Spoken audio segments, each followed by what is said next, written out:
शंकराचार्य निश्चलानंद सरस्वती महाराज अपने 2 दिवसीय दौरे पर सरगुजा पहुंचे, जहां अंबिकापुर शहर के एक निजी होटल में प्रेस को संबोधित करते हुए उन्होंने राजनीति और धार्मिक विषयों पर चर्चा की।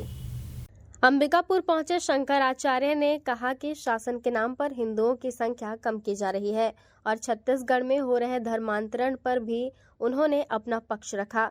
अयोध्या में रामलला के मंदिर के प्राण प्रतिष्ठा पर सवाल उठाते हुए उन्होंने कहा कि महत्वाकांक्षाओं के कारण मंदिर का उद्घाटन किया गया और विधिवत प्राण प्रतिष्ठा न होने के कारण मंदिर को समस्याओं का सामना करना पड़ रहा है। और एक विचित्र बात है, आजकल प्रधानमंत्री के पद पर कौन है आपको मालूम है? दंड पहनते हैं, स्वास्थ्य अच्छा है उनका, स्वास्थ्य अच्छा है और कीमती चमकते हुए वस्त्र पहनते हैं, यहीं तक है। धन संचय की वासना उनमें नहीं है। पत्नी अलग रहती है, पत्नी उनकी आई थी, मैंने पत्नी से भी कोई संपर्क नहीं, बाल बच्चों से कोई लेना देना नहीं, भाइयों से भी संपर्क नहीं, भाई भी उनके परिचित है मेरे, उनकी पत्नी भी मिलने आई थी, दर्शन करने, मस्त मौला है। इसलिए कम्युनिस्ट उन पे लट्टू हैं कि प्रधानमंत्री जो है संग्रह परिग्रह से रहित है, हो गया। और क्रिश्चियनों को खुली छूट है, मुझे हाथ जोड़ते रहो, हिंदुओं के सेवा के नाम पर क्रिश्चियन बनाते रहो, इसलिए क्रिश्चियन भी उन पर लट्टू हैं। मुसलमानों को, हत्यारों को खूब गाय काटो, बैल काटो, पेट भरो और जीवित पशुओं को, गाय बैल को विदेश भेजो ताकि वहाँ रहने वाले भी खूब गौ मांस खाएं। मुसलमान भी उन पर लट्टू हैं, क्योंकि आरएसएस के ऐसे हिंदू भी उनमें लट्टू हैं। कन्याकुमारी में जाकर व्रत भी कर लेते हैं, आसन लगा के बैठ भी जाते हैं, किसी के नहीं हो, सबको अपने बस में किए हुए प्रधानमंत्री हो, ऐसा हो। उन्होंने प्रधानमंत्री नरेंद्र मोदी पर टिप्पणी करते हुए कहा कि पहले लोग मोदी की गारंटी देते थे, लेकिन अब वे नायडू और नीतीश की बैसाखी पर चल रहे हैं। गौ हत्या के मुद्दे पर उन्होंने कहा कि जब मोदी विपक्ष में थे तब उन्होंने पीएम मनमोहन सिंह से गौ हत्या बंद करने का निवेदन किया था, लेकिन अब पीएम बनने के बाद वे गौ रक्षकों को गुंडा कहते हैं। महाराज ने आधुनिक शिक्षा पद्धति पर भी अपनी राय व्यक्त कर कहा कि योग्यता के अनुसार नौकरी नहीं मिल रही है, जिससे आत्महत्या की प्रवृत्ति बढ़ रही है। एक मोदी जी हैं, समझ गए, कोई हैं, आप जानते हो, नाम तो सुने होगा, चित्र भी देखे होगा। जब वे गुजरात के मुख्यमंत्री थे, मनमोहन सिंह जी प्रधानमंत्री थे केंद्र में, तब मोदी जी ने कहा था, मनमोहन सिंह जी जो भारत के प्रधानमंत्री हैं, उनको वो हत्या बंद कर देनी चाहिए। इतनी बात समझ में आ गई?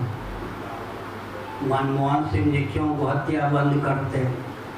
भारत में जो प्रधानमंत्री के पद पर प्रतिष्ठित होता है, क्रिश्चियन कम्युनिस्ट मुस्लिम तंत्र का दासानुदास बन के ही वो टिक पाता है। उसमें इतना दमखम नहीं होता, मेधा शक्ति इतनी प्रबल नहीं होती, प्राण शक्ति इतना परिपुष्ट नहीं होती कि वे वह अपने दायित्व का निर्वाह करे, क्रिश्चियन कम्युनिस्ट मुस्लिम तंत्र के आगे न झुके। अब मोदी जी स्वयं प्रधानमंत्री हैं, अब क्या कहते, गोरक्षक गुंडे। प्रधानमंत्री हुए थे गो हत्या दूर करने के लिए, वो कहते हैं गोरक्षक गुंडे, और यहाँ तक कहते हैं गोवंश को मारो, काटो, गोमांस खाने वाले खूब खाओ, और विदेश में जो रहने वाले हैं गोमांस भक्षक, उनको ताज़ा मांस मिल सके सिर्फ जीवित गाय बैल को भेजो। ये मोदी जी के वाक्य, जो वहाँ जाता है वो उनका दास हो ही जाता है, क्रिश्चियन कम्युनिस्ट मुस्लिम तंत्र का, बुरा न मानो होली। वो रक्षा के लिए आए थे प्रधानमंत्री के पद पर, अब कहते हैं ताज़ा मांस इन लोगों को मिल सके, इसलिए जीवित गाय बैलों को वहाँ भेजो ताकि ताज़ा मांस, बासी मांस न खा सके। वो हत्या के पूरे एजेंट हो गए, वो रक्षा गुंडे कहने वाले हो गए भारत के प्रधानमंत्री। कैसे चलेगा? वहाँ जाकर जो जाता है काजल की कोठरी में समाये जाता, आगे बुरा न मानो होली है। कि पहली बार मैं तो कहते रहता हूँ, सुनते रहते, हमारा काम है कहना, उनका काम है सुन के भी न मानना, इसीलिए पतन भी हो रहा है। एक और नीतीश को नायडू बैसाखी पे चल रहे हैं और मोदी जी शपथ ग्रहण करने के पहले मेरे पास 45 मिनटों तक बैठे थे। तो ध्यानपूर्वक सुनिए। प्रधानमंत्री के पद पर प्रतिष्ठित हैं, स्नेह सुविधा सम्मान के पात्र हैं। पहले कोई भी अपमान कर उचित नहीं है।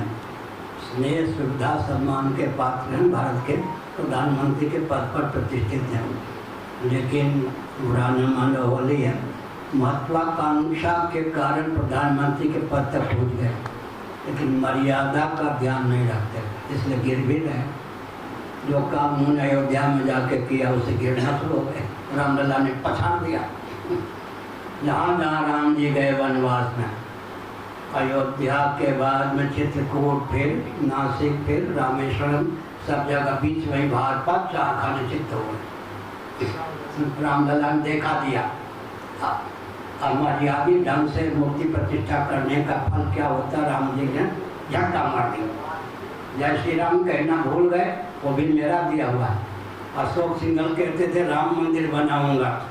अशोक सिंघल जी मेरे पास 70 बार आए थे। मैंने कहा रामलला का मंदिर बनाना चाहते हो, बहुत अच्छी बात है, जय श्री राम तो कहा करो। जय श्री राम भी हमने कहा था, अशोक सिंघल कहने लगे। अब जय श्री राम कहना छोड़ दिया मोदी जी ने। कुछ दिन का जय श्री जगन्नाथ, बाद में कहा ये भी पछाड़ देना जगन्नाथ जी। अब न जय श्री राम में जय श्री जगन्नाथ। अब मोदी मोदी कहते हैं, पहले मोदी की गारंटी है। अब 2 बैसाखी है, नीतीश साहब नायडू, अब मोदी की गारंटी कहना भूल गए। अब कहाँ तक जाएंगे सोच रहे। जो हमसे टकराएगा चूर चूर हो जाएगा।